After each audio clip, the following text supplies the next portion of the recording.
네, 안녕하세요. 정통국어 0704 8강 완득이 보도록 하겠습니다. 자, 이 작품은 베트남 출신 어머니와 난쟁이 춘권 아버지를 둔 고등학생 완득이가 똥조라고 불리는 괴짜 담임 선생님을 만나 성장해 가는 이야기로 다문화 사회의 여러 현실적인 문제가 반영되어 있습니다. 그래서 이 완득이 소설이 있고 또 이게 또 유명해져서 영화로도 만들어졌었죠. 자, 핵심 정리 보도록 하겠습니다. 단편 소설, 성장 소설, 그리고 성격은 사회적이고 교훈적이다.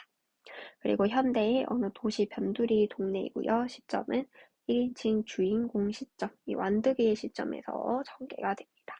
주제는 자신의 꿈과 사랑을 찾아 성장하는 완득이의 모습. 그리고 특징 1번, 다문화 사회의 현실적인 문제를 반영하고 있다. 2번, 가난, 장애 등 어두운 현실을 10대 주인공의 솔직한 모습을 통해서 비교적 밝게 묘사하고 있습니다. 자, 일단 전체 줄거리를 같이 읽어보도록 하겠습니다. 자, 완득이는 난쟁이인 아버지, 삼촌이라고 부르는 형과 함께 살고 있는 고등학교 1학년 학생이다. 그는 가난하고 공부도 못하지만 누구에게도 기죽지 않는다. 그런 완득이에게 말투는 거칠지만 인간적이고 배려심이 많은 괴짜 담임 선생님 이동주가 나타나면서 완득이의 태도가 변하기 시작합니다. 선생님은 어려운 환경에 완득이를 도와주고 완득이가 얼굴도 모른 채 살아가던 베트남 출신 어머니를 만나게 해줍니다. 완득이는 낯선 어머니와의 만남에 혼란스러워하면서도 어머니에 대한 애틋함을 느낍니다. 또한 킥복싱을 배우면서 마음을 잡고 자신만의 삶의 목표를 세워나가게 된다. 네, 그러면은 일단 영상을 멈춰놓고 여러분이 각자 먼저 소설을 끝까지 다 읽고 가보는 걸로 하겠습니다. 네, 그러면은 다 읽었다고 생각하고 다음 문단부터 보겠습니다. 이 앞에는 이제 동주가 이제 그 담임 선생님 동주가 완득이 몰래 집 주소를 어머니에게 전달을 해주고 어머니가 찾아와서 그 두 사람이 만나고 난 뒤에 완득이가 이제 이렇게 얘기를 하고 있죠. 내가 어머니라는 말 대신 그분이라고 하는 이 어머니를 지금 17년 살면서 지금 처음 만나본 거예요. 그러니까 지금은 굉장히 이 거리감이 있는 표현으로 어머니를 그분이라고 이야기를 하고 있습니다. 무슨 모자상봉이 이렇게 허무한가? 딱히 뭐 눈물도 나지 않고 이게 뭔가? 이 라면이나 끓여 먹고 헤어지다니. 이 담임 선생님이 원래 주소를 알려줘서 두고 보자 이렇게 끝이 나죠. 그리고 남은단에서는 이제 가족들 이 아버지에게 어머니를 만났었다라고 이야기를 하고 있습니다. 어머니가 베트남 사람이던데요 라고 이야기를 하고 그리고 이 과거에 이 부모님의 사연을 지금 대화로 이제 그 등장인물들이 이야기를 하면서 독자들이 알 수 있도록 대화로 제시를 해주고 있습니다. 그래서 과거에 이제 결혼을 하고 함께 이제 엄마랑 아빠랑 지내고 있었는데 다른 춤추는 사람들이 그 사람을 팔려온 하녀 취급을 했다고 합니다. 이 베트남 사람이니까 이 사람들이 편견을 가지고 자기보다 좀 아래 사람 부리듯이 그렇게 한 거죠. 그리고 아버지는 그게 싫었다고 합니다. 자, 그 다음이 다문단. 자, 여기에서 이제 중요한 소재가 하나 나오는데요. 저 꽃분홍색 술이 달린 촌스러운 단화. 이 어머니가 신고 있는 단화. 이거를 보고 만드기가 나중에 이 라문단에서 좀 더 예쁜 구두로 바꿔주게 되죠. 그래서 어머니가 이것을 신고 있는 모습을 보고 완득이가 조금 애틋함을 느껴서 이 두 사람이 조금 더 가까워지는 계기가 됩니다. 자, 그리고 라문단에서 지금 신발 가게에 갔는데 주인 아주머니가 저 짝사랑 같은데 학생하고 많이 닮았네 라고 이야기를 합니다. 그러니까 여기에서 저 짝사람이라고 말하는 거는 우리나라 사람이 아닌데 저쪽 사람 같은데 이렇게 얘기를 하는 거죠. 그래서 외모가 우리나라 사람과 좀 달라서 그리고 또 이 사람은 어머니라고는 생각을 못 하는 거죠. 많이 닮았음에도 불구하고 이 가족일 거라고는 생각을 못 하고 있습니다. 이 다문화 가정이 낯설어서 조금 편견을 가지고 있는 이 현대인들의 모습을 보여주고 있습니다. 자, 그리고 니은에서는 이제 반찬통을 쥐어주면서 완득이가 이렇게 이야기를 합니다. 음식이 좀 짜요. 저 그렇게 짜게 안 먹어요. 이게 우리 앞에 소설이 생략이 되어 있는데 이제 어머니가 완득이에게 반찬을 이제 좀 갖다 줍니다. 그런데 완득이는 별로 반찬 안 먹고 싶다, 괜찮다, 안 먹는다 이렇게 얘기를 했는데 반찬통을 다시 주면서 조금 짜다라고 이야기를 하죠. 그러니까 어머니가 활짝 웃으면서 그래도 반찬을 그동안 다 잘 먹고 있었구나 이렇게 활짝 웃고 있는 그런 상황입니다. 그리고 마문단에서는 이제 이 아버지와 어머니의 대화가 나오고 있습니다.